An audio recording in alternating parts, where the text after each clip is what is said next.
Jadi sebelum kita bercakap berkenaan dengan apa salah faham yang biasa dilakukan ataupun yang biasa difahami, pertama sekali kita kena tahu dulu apakah itu final year project.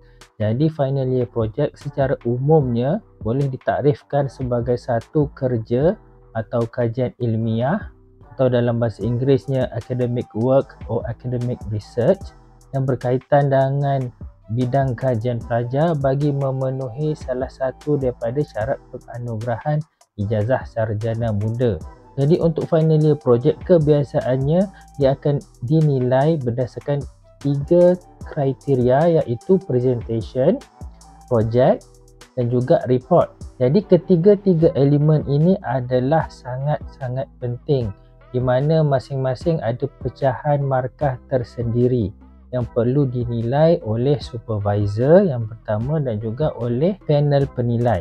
Jadi salah faham yang utama adalah pelajar berkenaan hanya menyangka bahawa menyiapkan projek ataupun produk ataupun prototype itu sahaja yang utama dan mengabaikan yang lain. Maksudnya difokus dekat sini sahaja.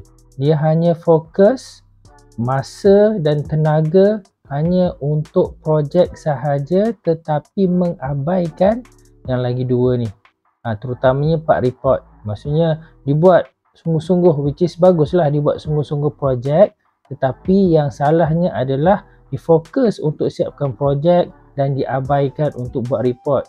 Mungkin report nanti dah last minute baru dia nak cuba buka ke, dia nak cuba tengok ke, dan itu adalah satu perkara yang tidak baik lah.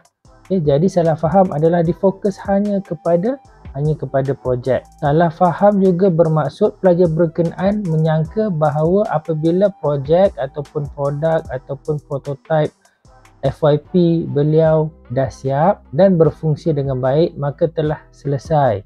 Dah siap projek, siaplah. Dia tidak tengok pun kepada report, tak prepare pun untuk presentation. Untuk buat presentation yang baik itu untuk another video. Tapi pada hari ini kita nak fokus kepada salah faham ini. Kenapa salah faham ini berlaku? Kerana pelajar berkenaan difikir bahawa FYP ini konsepnya adalah plug and play. Okey, maksudnya ditunjuk pada supervisor dia, ditunjuk kepada panel dia, okey, inilah projek saya, inilah prototype saya, inilah produk saya. Dia turn on kan produk tu, projek tu berjalan dengan baik dan dia rasa hanya itu sahaja bahagian daripada FYP, sedangkan itu hanyalah satu komponen dalam final year project.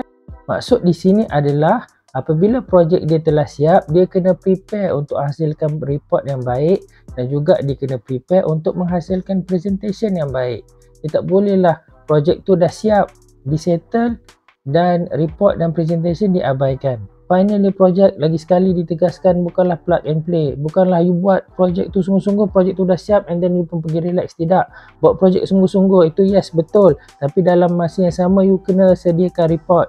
Dan report tu ada apa? Salah satunya adalah you kena menganalisa projek berkenaan. Di sini saya ada letakkan satu contoh. Katakanlah final year project FYP bagi seseorang pelajar itu tajuknya adalah development of a solar powered lawn mower. Okay, dia nak buat satu mesin rumput. Yang menggunakan tenaga solar. So gambar ni saya generate secara AI lah.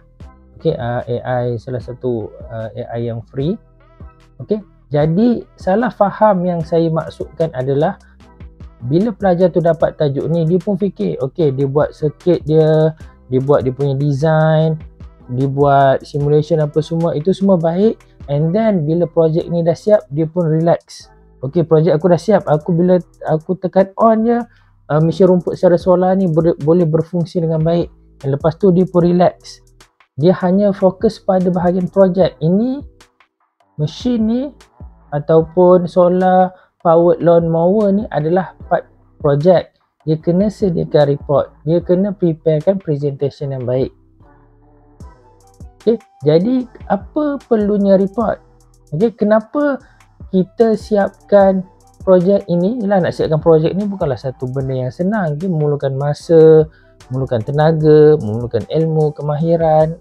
Okay, mungkin kena perlukan kewangan juga, nak beli komponen dan sebagainya. Kenapa buat projek itu sepatutnya dah siap projek, sudahlah, dan tak payah nak tengok report lagi. Tidak, tengok report ni penting. Okey, kerana apa?